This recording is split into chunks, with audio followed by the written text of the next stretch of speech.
Mayor സ്ഥാനത്ത് നിന്ന് ഇറങ്ങിയാലും ആര്യ രാജേന്ദ്രന് സ്വസ്ഥതയില്ല, സമാധാനവുമില്ല. പുതിയൊരു കേസ് വന്നിട്ടുണ്ട് എന്നുള്ളതാണ്. കോർപ്പറേഷന് കീഴിലുള്ള കമലേശ്വരത്തെ കൺവെൻഷൻ സെന്റർ ഉണ്ട്.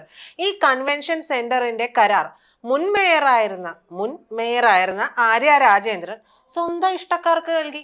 അതല്ലാതെ ആ കാലഘട്ടത്തിൽ മറ്റൊന്നും നടന്നിട്ടില്ല എന്നുള്ളത് പൊതുജനങ്ങൾക്കൊക്കെ അറിയാവുന്ന കാര്യമാണല്ലോ. അപ്പോ ഇത്തരത്തിലുള്ള ആരോപണം കൂടി മേയറായിരുന്ന ആര്യ രാജേന്ദ്രനെതിരെ ഉയർന്നിട്ടുണ്ട്. മാത്രമല്ല, അവിടുത്തെ പുതിയ മേയർ വി രാജേഷ് ഇതിൽ അന്വേഷണം നടത്താനായിട്ട് ഉത്തരവിടുകയും ചെയ്തിട്ടുണ്ട്. അതിന് കോർപ്പറേഷൻ സെക്രട്ടറി ആയിട്ടുള്ള ബിനിയെയാണ് മേയർ രാജേഷ് ചുമതലപ്പെടുത്തിയിരിക്കുന്നത്. അടുത്ത കൗൺസിൽ യോഗത്തിൽ അന്വേഷണ റിപ്പോർട്ട് ചർച്ച ചെയ്ത് തുടർ നടപടി സ്വീകരിക്കും എന്നുള്ളതാണ് ഏറ്റവും ഒടുവിൽ ലഭിക്കുന്ന വിവരം. അപ്പോൾ ആര്യ രാജേന്ദ്രന് ആ സ്ഥാനത്ത് നിന്ന് ഒഴിയുമ്പോൾ ആ ബാധ്യത ഒഴിഞ്ഞു എന്ന് വിചാരിക്കാൻ പോലും സാധിക്കാത്ത സാഹചര്യത്തിലേക്കാണ് പോകുന്നത്. നമ്മൾ ചെയ്തു വെക്കുന്ന പണികൾ എങ്ങനെയൊക്കെ നമുക്ക് തിരിച്ചു വരും എന്നുള്ളതിൻ്റെ ഒരു ഉദാത്തമായ മാതൃകയാണ് ആര്യ രാജേന്ദ്രൻ്റെത്. പ്രായം കുറഞ്ഞ മേയറാണ്, ഞങ്ങൾ അങ്ങ് ഇപ്പൊ ശരിയാക്കും എന്ന് പറഞ്ഞ് കൊണ്ടുവന്ന് ഇരുത്തിയതാണ്. പക്ഷെ ചെയ്തു വെച്ചതെല്ലാം വൻ അബദ്ധങ്ങൾ തന്നെയാണ്. എന്തെല്ലാം പ്രശ്നങ്ങളിലൂടെയാണ് മേയർ ആര്യ രാജേന്ദ്രൻ ആയിരുന്ന സമയത്ത് കാണിച്ചു കൂട്ടിയിട്ടുള്ളത്. ഒരുപാട് വിവാദങ്ങളുണ്ട്.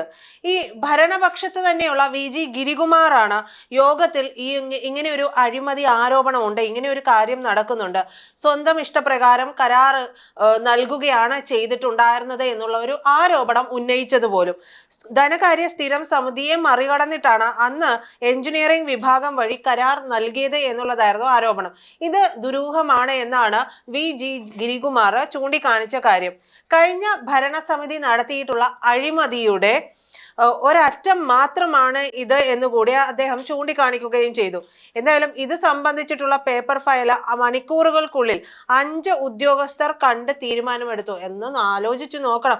മിന്നൽ വേഗം എന്നൊക്കെ പറയുന്നത് ഇതാണ്. സാധാരണ ഒരു കരാറൊക്കെ നടപടിക്രമങ്ങളെല്ലാം പാലിച്ച് അത് ഉത്തരവായി വരാനായിട്ട് എത്ര സമയം എടുക്കുമെന്നുള്ളത് നമുക്കൊക്കെ ചിന്തിക്കാവുന്നതേ ഉള്ളൂ. ഇത് വെറും 5 മണിക്കൂർ കൊണ്ട് ഇതിന്റെ എല്ലാ ബന്ധപ്പെട്ട ഉദ്യോഗസ്ഥരും ഒക്കെ കണ്ട് തീരുമാനമെടുത്തു എന്നുള്ളതാണ് ഇതിലെ ഏറ്റവും ഹൈലൈറ്റ് ആയിട്ടുള്ള ഒരു കാര്യം. പക്ഷേ ഇതൊക്കെ സംഭവിച്ചിട്ടുണ്ടെങ്കിലും സെക്രട്ടറി കണ്ടിട്ടില്ല. സെക്രട്ടറിക്ക് ഇത് കുറിച്ച് ചോദിച്ചിട്ടുണ്ടെങ്കിൽ വായും പൊളിച്ചിരിക്കുക മാത്രം